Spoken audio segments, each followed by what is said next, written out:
తెలంగాణ రాష్ట్ర ముఖ్యమంత్రి యనమల రేవంత్ రెడ్డి గారికి తెలియజేయనిది ఏమనగా, ఆనాడు కేసీఆర్ గారు అధికారంలో ఉండగా కట్టించినటువంటి డబుల్ బెడ్రూమ్లు పేద ప్రజలకు పనికిరావు, నాసిరకంగా ఉన్నాయి, ప్రజల ప్రాణాలతో చెలగాటమాడుతున్నారా, ఇటువంటి ఇంట్లో జీవనాన్ని ఏ విధంగా కొనసాగిస్తారు అని తరచూ ఆంక్షలు పెట్టినటువంటి మీరు కావచ్చు, ఇతర బీజేపీ పార్టీలు కావచ్చు, నేడు ఏం చేస్తున్నాయి ఈ బీజేపీ పార్టీ కావచ్చు, మీకు ఇప్పుడు అధికారంలో ఉంది కాంగ్రెస్ పార్టీ, అటువంటి డబుల్ బెడ్రూమ్లు నాసిరకమైనవి అని కేసీఆర్ గారిని తరచూ ఒక పనులకు ఆటంకం కలిగిస్తూ బదనాం చేశారు.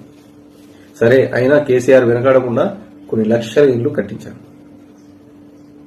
ఈరోజు హైడ్రా పేరుతో మూసి ప్రక్షాళన అంటూ ఆ పరివాహక ప్రాంతంలో ఇళ్లు కోల్పోయిన పేదలకు ఈ రోజు ఆనాడు కేసీఆర్ కట్టించిన డబుల్ బెడ్రూమ్లలోనే ఈ రోజు వాళ్లకు పునరావాసం కల్పించాం. ఈ రోజు తెలివి లేదా ముఖ్యమంత్రి నీకు? ఆ రోజు మాట్లాడావు కదా, ఒక దీన